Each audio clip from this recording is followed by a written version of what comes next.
Great, thank you. Well, most importantly, Marion, God loves me, and He has reason sometimes not to, but He still does, unflinchingly. Thank you all for welcoming me here. When I came in yesterday and I was with the Hope group, we had such a great time. I felt so comfortable and so welcomed. Everyone was so friendly. It was just such warmth. And I'd been to Campbellsville just a few hours before, and I spoke to the university there. And I felt tired at the time, but when I got into that group and in the midst, I was just rejuvenated. And it was just the kind of energy I needed. I spent a lot of time in the halls of Frankfurt. I'm getting ready to do that again. The Reverend Pat Delahanty knows that very, very well, and I know he has some business he's already conducting for the 2014 session. So it's a busy time, even as a prelude to get to that point. I do want to thank Dr. Taylor and Venny, all of the wonderful people who organize an event like this. I know it is no small task, and I'm very appreciative of all the hard work you put into it. I make my living in part on covering incivility and conflict, often evident in the corridors of our civic institutions. Unfortunately, I profit from it, which is perhaps a bad thing, but it's what I do. Everyone has an assignment. The pressure cooker that is politics, partisanship, and rancor that accompanies it spike my blood pressure and keep my fingers really swift as they dance across the keyboard, often hitting the backspace button. I have no typing words on the backspace button. It's just a button because I'm constantly wearing that out and forcing myself some restraint not to over-punctuate the absurdities that bedevil the most benevolent of issues and measures that come before the Kentucky General Assembly. The stories I cover late at night during the sessions of the General Assembly, often up until deadline, which is 11 o'clock Eastern Time, 10 Central Time on KET, are often because the friction between sparring factions have reached a new and heightened intense zenith. They squibble, they squabble, they squawk, and I wait, I type, I edit, I tweet, I Facebook, all the palatable frustrations of the players and the stakeholders who are waiting desperately for some resolution. Civility or lack thereof drives the beat of public affairs reporting that I do, unfortunately. In our media-driven society of unrelenting updates and news briefs and 140-character tweets, the meltdowns in civil discourse are elevated to the leads of stories, and the calmer heads who seek to moderate tensions and move toward compromise are buried as footnotes or not even getting an honorable mention. Compromise is a hard task, and I believe it was Henry Clay who described compromise as negotiated hurt. And unfortunately, these days, no one wants to get hurt, so they don't want to do much negotiating. But it's not just the marble-clad halls of Congress or the state houses or the city halls across the nation where strident intolerance replaces earnest dialogue. In today's America, as stated by Pierre M. Forney, author of The Civility Solution, What to Do When People Are Rude, incivility is on prominent display in a lot of places. In the schools, where bullying is pervasive, in the workplace, where an increasing number of folks are more stressed out by their coworkers rather than their jobs, and on the roads, where road rage maims and kills, and on the web, where many check their inhibitions at the digital door. One could hardly argue with Professor Forney, who heads the Civility Initiative at Johns Hopkins University. In short, it appears that civility and rudeness is just a part of our national character and our pastime. Experts note that the hostile and intimidating atmosphere that defines today's discourse can even be traced to a number of factors, recent factors: 9/11, the September 11th attacks, the blurred color lines, the browning of America as we hear, a fragile economy, and the edit-free zone of social media, where everyone with an opinion can voice it in anonymity and without accountability. The latter is kind of self-explanatory, and we all like to gripe about the media, and I'll do my own share of that a little later, but let's dissect the other possibilities first. The civility meltdown in many people's eyes to this level that we're currently seeing goes back to September 11th, 2001 terrorist attacks, where some illegitimately cement their fear of Muslims and other brown-skinned foreigners, immigrants, or citizens. The changing demographics of this country is causing some unease. And what we learn from the U.S. Census that informs this, perhaps, is that by the year 2050, There will be no majority ethnicity or race in the country, that all races will be in equal proportion to each other. The term minority may very well reflect the white population by then. Already, according to US Census numbers, more than half of the newborns today are children of color. And demographers predict that more than half of all youth will be of color before this decade's end. And according to census projections, by 2043, non-Hispanic whites will become a minority of our nation's population. But there is some reason to somewhat shout or sing hallelujah. There was a poll that was just done earlier this week by the Center for American Progress, and it was released Tuesday, I believe, that finds that Americans are not as anxiety-ridden about these changing or the browning of America, the complexion, as the mainstream media would have us to believe.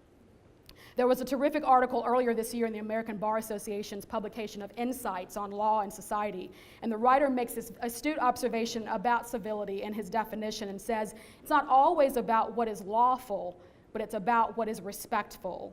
It's how the personal influences the political. So how do we define civility? Even if we accept, and especially since we accept the notion that it cannot be static, as technology and innovation are constantly redefining the means and manners in which we communicate. So, civility is not like the way the late Supreme Court Justice Potter Stewart described as obscenity. He says, I know it when I see it. Well, the problem with civility is that we don't see it enough to know it. And I contend that we as a nation are not as bad as we are acting. If the sage idiom is true, that integrity is what happens when nobody is watching, then conventional wisdom would lead us to believe that civility is best evident when everyone is watching. We've had moments of brief clarity about this. If you'll recall the assassination attempt on Democratic Congresswoman Gabrielle Giffords from Arizona and others at a shopping center in Tucson, Arizona in January of 2011. The rampage claimed lives of 6 people, injured several others, and lodged a bullet in the head of Giffords. And many immediately blamed the overheated political climate for the mass murders, given the acerbic and scorched earth tone of the political rhetoric. Even the sheriff of the town in which the attacks occurred said the toxic political environment, quote unquote, was to blame. And newspaper accounts told of an immediate and national reaction with partisans, both sides, vowing to clean up their language, right? That only lasted for that 3-week religion because they soon languished back into their old habits and ways. We seem to be only reminded of the importance of manners in a public debate when Giffords reappears, displaying a heroic and miraculous recovery after gun violence claims another set of mass victims in a community or school. On the eve of the national MLK celebrations that same year, I interviewed Kentucky's former Secretary of State, Trey Grayson, from the northern Kentucky area. And he was readying for a post at that time to be the head of the Harvard Institute for Politics. And this freelance interview I was doing about civility and public discourse, given just what had happened, he told me that it was time that the country turn a page on the venomous political rhetoric, and it was time for people to work to find common ground on the issues of the day. We know that Trey Grayson makes himself and finds himself as being a moderate, and perhaps that's why he's not where he aspired to once be. He said that virtual public spaces have made it easier to air anger and dissent in a less polite way, given the impersonal nature of 24/7 news cycles that pit the extremes against each other, not necessarily face-to-face, but on those split screens. Grayson said concerns about the tone of partisanship in today's politics were expressed by Arizona Congressman Gabrielle Giffords in an email he received the day before the shooting. The two met through a Young Elected Officials Fellowship a few years ago, and they were selected because they had shown an ability to work across ideological and party lines. And in that same story, I sought comment from Raul Cunningham from Louisville, the president of the NAACP, who began his civil rights activism in 1961 just as a teenager. He'd been arrested more times than he could count for organizing and participating in peaceful demonstrations and sit-ins.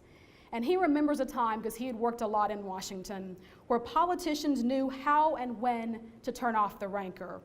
His quote to me was, "When I was there in the halls of Congress, you would watch Strom Thurmond and Ted Kennedy go at it tooth and nail on the floor, and then go to a reception and see them laughing and patting each other on the back, getting along. And that doesn't happen anymore. And the same holds true for Kentucky politics, according to Trey Grayson. He spent 7 years in Frankfurt as the Secretary of State, and he was struck by how few Republicans and Democrats would even just go out to lunch together and try to build some kind of relationship, even though they disagreed on issues. But let me take you back to 2009, for instance, and what he later described as an outburst of spontaneous indiscretion. Republican South Carolina Representative Joe Wilson, you'll remember this, interrupted President Barack Obama's delivery of a special health care message and address to the nation by shouting, "You lie." Congressman Wilson's finger-pointed condemnation came after the president denied that health care legislation would provide free coverage for illegal immigrants. He later apologized. And to keep equal score on both sides of the aisle in the incivility smackdowns in Congress, Democratic Congressman Alan Grayson from Florida said during a health care floor debate on the House floor, quote, "If you get sick, America, the Republican health care plan," and he's got these oversized visual aids, "what happens? You'll die quickly." That's right, he reiterated. The Republicans want you to die quickly if you get sick. Wow, really? Those vitriolic rhetorical punches from both sides of the aisle are becoming more of the norm. And that's not just my opinion, but if you look at somebody like Larry Sabato from the University of Virginia Center of Politics, he says the same, that it's becoming the norm and the expectation. For all of us concerned about civility and public discourse, say nothing of what history and social studies teachers have to make of and explain to their students about this Tourette syndrome. There is just cause for a dialogue about the principles of decorum balanced with the right of free speech.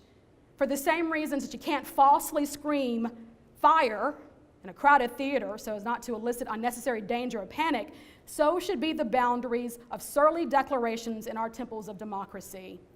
We have reason to take stock of the moral and ethical considerations that come along with our First Amendment rights of free speech.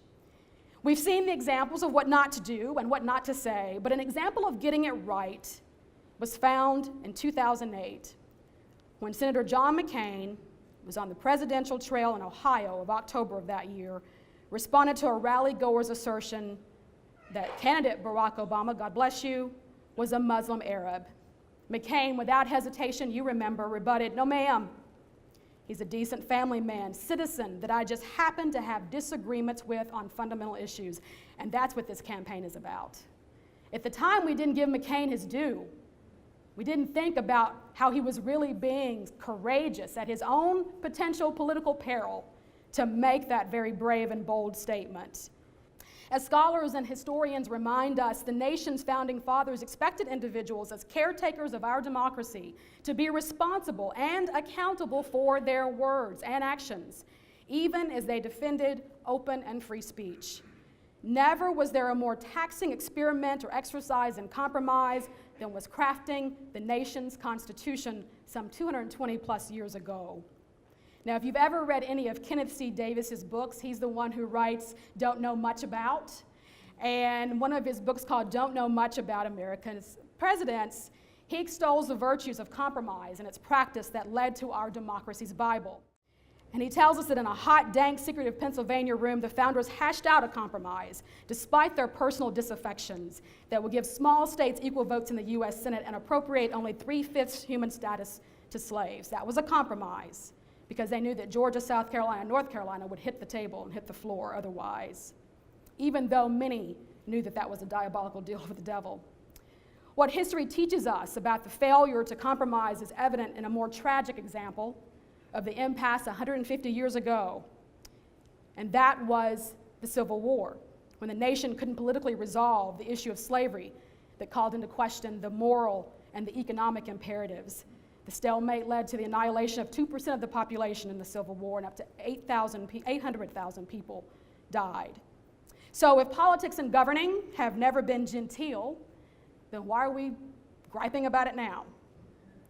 Well, the father of modern conservatism, President Ronald Reagan, believed that getting 80% of what you wanted is better than getting 100% of nothing. Many believe today that he'd have a very hard time getting elected. his cordial and friendly relationship with the Democratic Speaker of the House, Tip O'Neill, our recommended book here, is documented by Chris Matthews, who's written a book called Tip and the Gipper. We know that Chris Matthews worked for the House Speaker at the time, Tip O'Neill. The reality of the political system today is that it's been re-engineered to enforce party discipline and voting the party line all of the time, and if not, there are punishments. A maverick member's bills may languish in committee. A renegade member may suffer the lack of campaign support in terms of money siphoned for his cause or a collegial in-person reinforcement at election time. And a dissident risks getting C and D list committee assignments rather than the ones she really wants. And I won't even go into computerized gerrymandering of legislative districts to ensure that strict partisans match up in the general election and squeeze out any chance of moderates to snatch a seat. Indeed, tension with competing ideas can ensure that one side doesn't get what they want all the time and the other side doesn't lose all the time. But the Rubicons of civility keep getting crossed, and here's some reasons why. And the truth is, it's our own fault. So allow me to explain why all these political connections and ramblings I've made are germane to our conduct in society, community, and churches. In fact, I took a cue from Dr. Taylor, who emphasized this point that I'm about to make during her keynote lecture at Spalding this past winter. And there is a book that I will mention that substantiates her belief in what she called in her lecture, the new segregation. Her contention is that there are dozens of ways that our lives are now separate from people and other social classes and other ideological orientations. From Facebook friending to places to live to places to worship, we exercise many of our options in ways that isolate us from daily contact with the very persons from whom we might learn the most. And she's right on target, according to a 2008 groundbreaking book by journalist Bill Bishop. If that name sounds familiar, he was a columnist for the Lexington Herald-Leader for several years before moving to Texas. And he owned and operated a weekly newspaper there in Smithsville. And he also edits with his wife a web-based publication about rural America called The Daily Yonder. I would encourage you to read it. But the book he wrote was highly acclaimed by President Bill Clinton as well. It's called The Big Sort, while the clustering of like-minded America is tearing us apart. And it's the untold story of why America is so culturally and politically divided. America may be more diverse than ever, coast to coast, but places where we live are becoming increasingly crowded with people who live, think, and vote like we do. This social transformation didn't just happen by accident. Bishop says we built a country where we can all choose the neighborhood and church and cable news show that's most compatible with our lifestyle and beliefs. It's this self-segregation, while seemingly advantageous, has also yielded some substantial consequences. Bishop says that our country has become so polarized, ideologically inbred, that people don't know and can't understand those who live just a few miles away. And to give an example of Bishop's contention, I'll use me as a hypothetical. That maybe perhaps it's less that I'm a black woman, that I might prefer to live in an all-black or heavily diverse neighborhood, but it's that I want my neighbors to have chemical-free lawns, and I despise anybody else who uses Scott's or any of the other. Or that I have a neighborhood that's really into community gardening and salvaging green space and is heavily addicted to NPR and PBS with an affinity for anything Nina Simone, Joni Mitchell, or Earth, Wind, and Fire. It's that niche. It's not just color, but it's all the ways we identify ourselves. So according to Bishop and his statistical researcher, the nation has sorted in every way imaginable. Young people with college degrees have congregated in some cities and left others, and we've constructed our social lives so that we spend more time around like-minded others. Over the last 30 years, our civics clubs, our neighborhoods, and our churches have all grown more politically homogenous, despite the diversity and the browning of where we are. The results are evident in the polls and at the ballot box. In 1976, only about a quarter of America's voters lived in a county a presidential candidate won by a landslide margin. By 2004, it was nearly half. While the perks of having neighbors who all have 70s disco hits on vinyl may be very appealing to me, the mark of that self-segregation, says Bishop, manifests in economic inequality, cultural misunderstanding, political extremism, and legislative gridlock. The truth is that America was built to benefit from diversity. The Founding Fathers believed that a clash of ideas, opinions, would produce better outcomes. Now we are a country of self-clustered ideologues, immovable from our positions because everyone we know and feel connected to believes just like we do. They think just like we do. So therefore, we must be right, and everyone else who's not like us and our friends must be wrong. The effect is we become more polarized, strident, and easily offended, and more resistant to reconciliation, and we vote that way. Civilpolitics.org is an excellent source for uncovering ways to improve civil dialogue. They're motivated by recent research in moral and political psychology showing what happens when disagreements activate the psychology or perceptions of good versus evil, or the my way or the highway approach. First, it becomes more difficult to reach agreements that meet the needs and interests of both sides. Reasoning becomes far less responsive to facts, and people begin to believe that the ends justify the means. So as a result, the path of least resistance is trashed at first thought, and dirty tricks become the default, not the measure of last resort. And to illustrate that further, Healing the Heart of Democracy, which is penned by Parker J. Palmer, a longtime social activist who founded the Center for Courage and Renewal in Seattle, he says, strong disagreements are part of a strong nation, as long as they are respectful.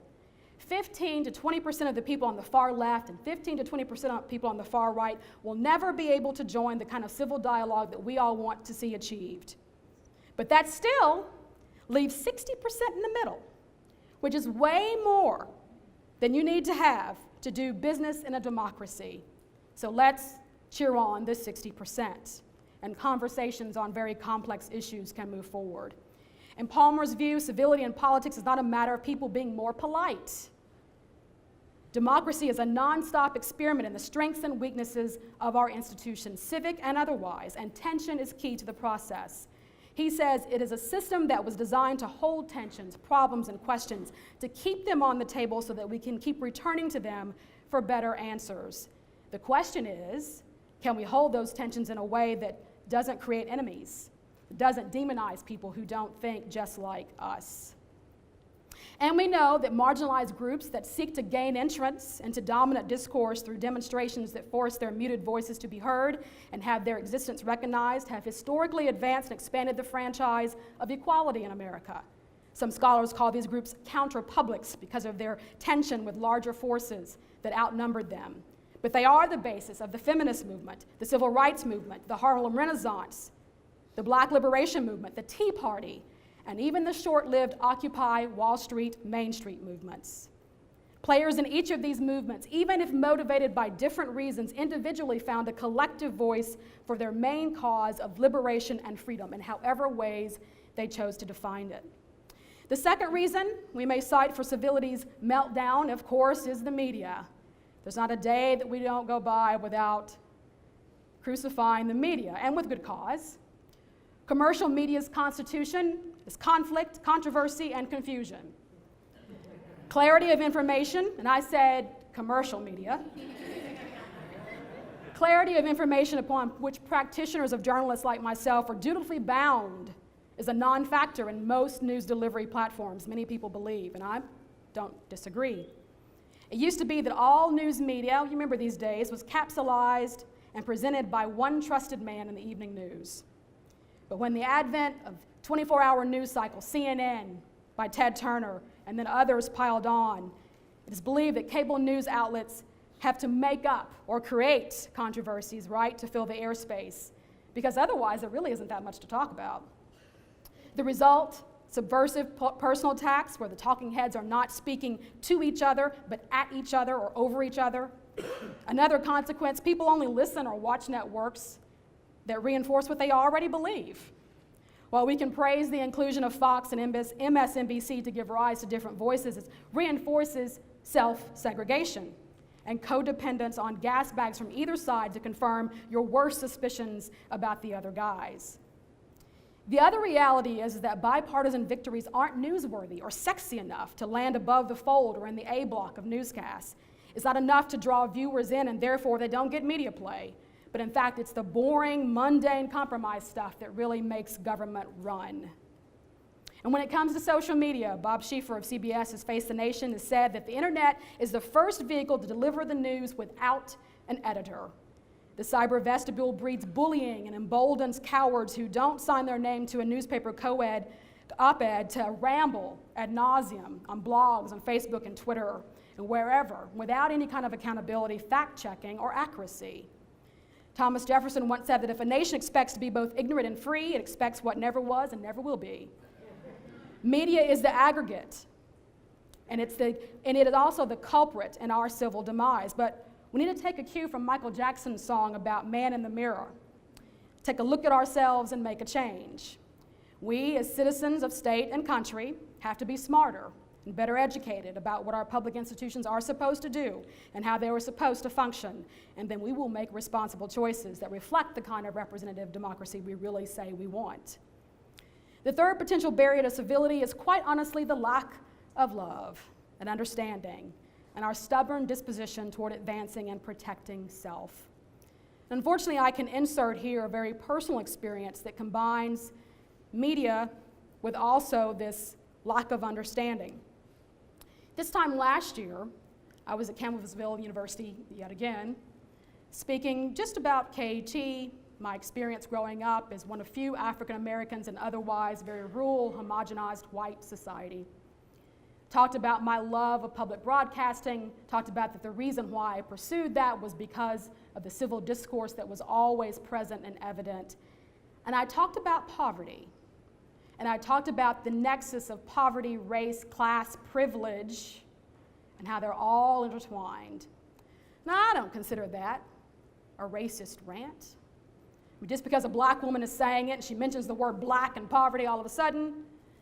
But anyway, the speech went fine. People were receptive until 8 months later. 8 months later came the George Zimmerman verdict. And on my Facebook page, I had stated a comment that reflected kind of this muted, righteous anger of people of color finding voice. And it was not my own just direct opinion, but it was what I was reading, that I could see this seething to the fore, because we had had other things happen in the civil rights movement of 2013 that seemed to take us back prior to the March on Washington. I got a comment from somebody who said she was there at my speech on an October day at Campbellsville University and said, you know, I heard you, Renee, talk about yourself, and you talked about God and Christianity, and that was fine. But then you divested into some kind of racist rant about poverty. You are a racist, Miss Shaw. Not only did she say it, somebody else, equally a coward, felt emboldened to jump on in. Yes, Miss Shaw, you're a racist. Well, I've been called a lot of things, and I have, but I have never been called a racist. Even if I heard the N-word growing up more times than I should have, I wasn't affected by that as I was being called a racist. So I had responded, well, no, boo-boo. If they got so offended at Campbellsville University, they wouldn't ask me to come back October the next year. Ha, ha, ha. Well, that wasn't the right approach either. But it felt good to get it out. And others quickly came to my defense. But what, in the year's time, what it's taught me is that if I could meet that woman again, who, by the way, asked to friend me, I had no idea who the heck she was.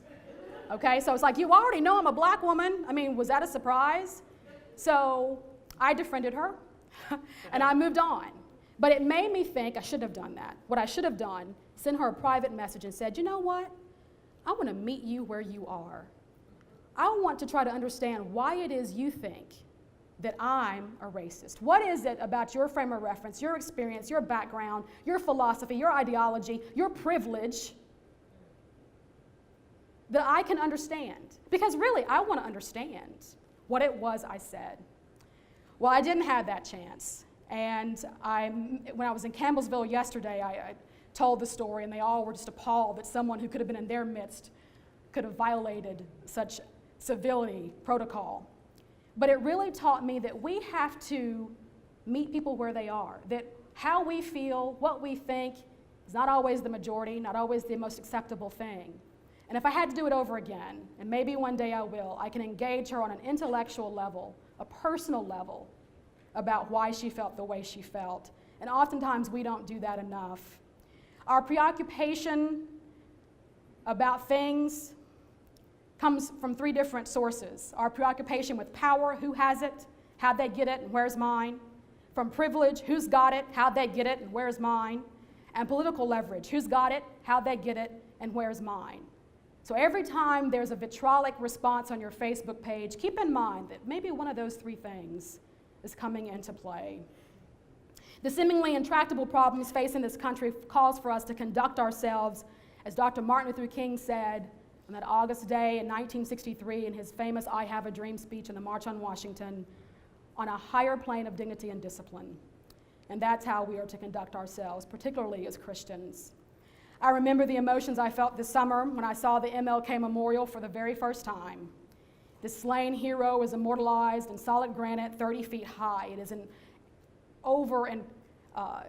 abundant, encompassing presence. His arms are crossed, and he's sternly gazing out of the tidal basin of the Jefferson Memorial and the horizon beyond. And it's magnificent, and that's compelling, and it brought tears to my eyes. And also Bill Goodman, who was with me at the time.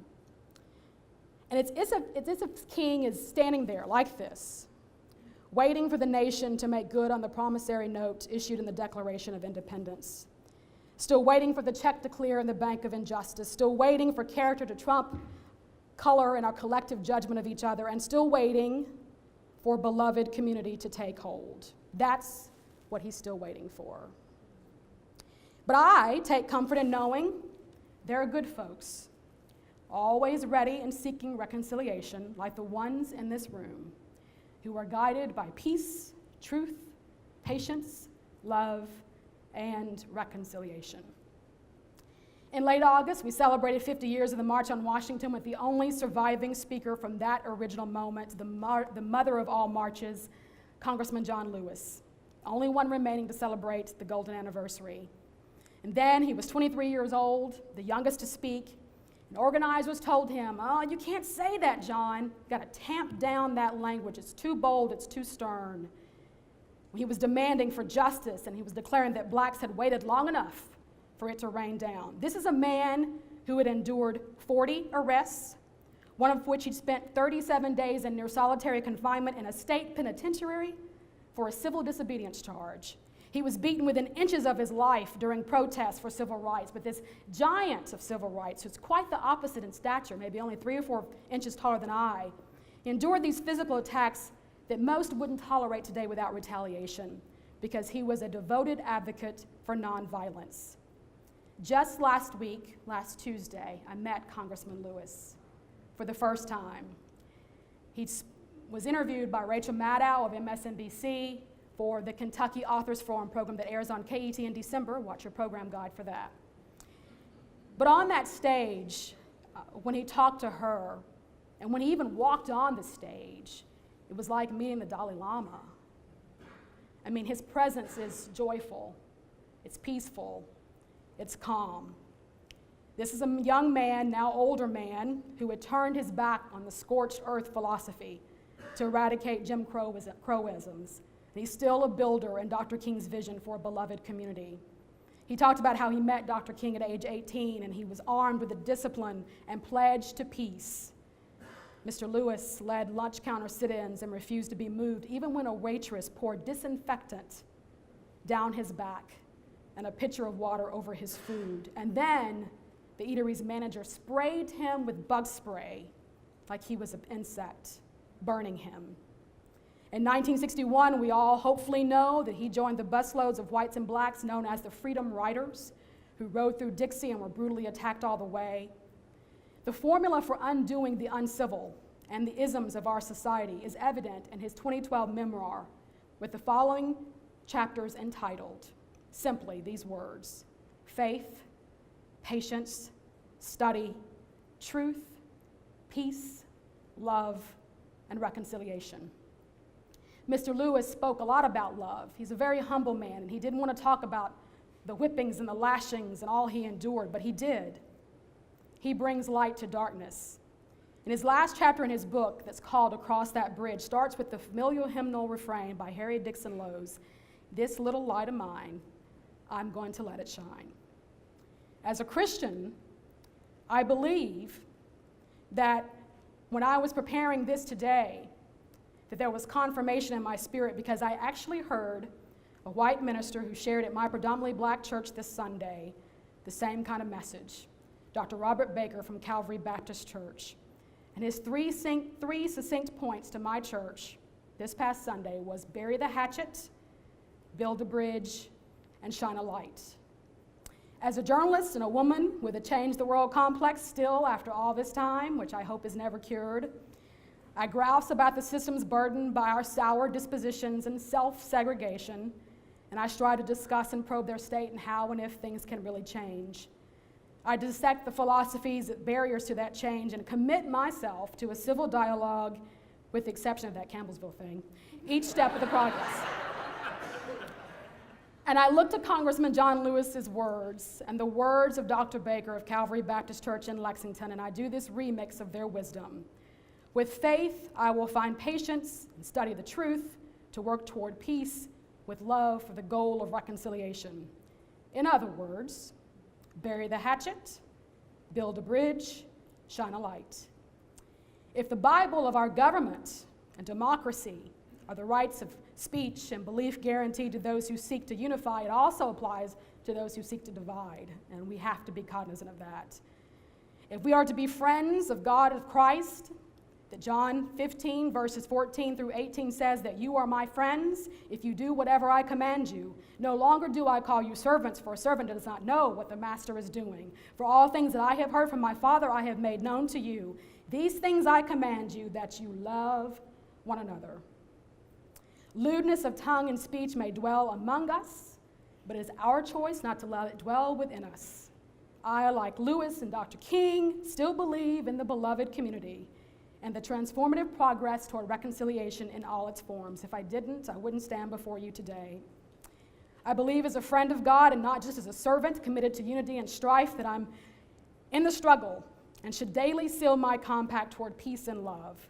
That may not be a part of many journalists' Hippocratic oath, but it is mine, to be slow to take offense and ready for reconciliation. As John Lewis says in the last part of his book, living as light means putting away remedies based on fear, retribution, and revenge, and acting collectively to respect the dignity of all humankind, not just those we agree with or those whose paths we understand, but every human being. As faith leaders, you can be the bridge builders, the ones who shine a light and curse the darkness. As often the mediators in all kinds of disputes, you can provide a safe harbor for prickly conversations by creating an environment that respects all opinions. I'm convinced that one of the reasons why we cut off folks in the parking lot or bullies wreak havoc in our schools is because folks just want to feel that they matter, that they're worth enough to be ahead of the line instead and not the tail, that they're deserving of affirmation, attention, and love, that we think and what we feel is valued. And we have to meet people where they are and not force them to think our way, or even when their way to us seems rife with error. In an effort to end self-segregation and get out of our comfort zones, we could take a cue from an educator named Erin Gruwell. If you've seen the movie Freedom Writers, W-R-I-T-E-R-S, you know of whom I'm speaking. She spoke at an educational conference in Lexington last year that I had the pleasure of moderating. She talked about how she transformed this one classroom in an inner city Oakland, suffering from low academic achievement. And she was this white, preppy, upper-income, pearl-wearing educator fresh out of college, and she took an assignment in an inner city school with kids from every different ethnicity and stripe and background that was not good. Kids who couldn't get along with each other and thought she was too uppity to relate. And after much frustration, she wanted to give up, but she tried this exercise. She asked the kids, she divided them in two groups.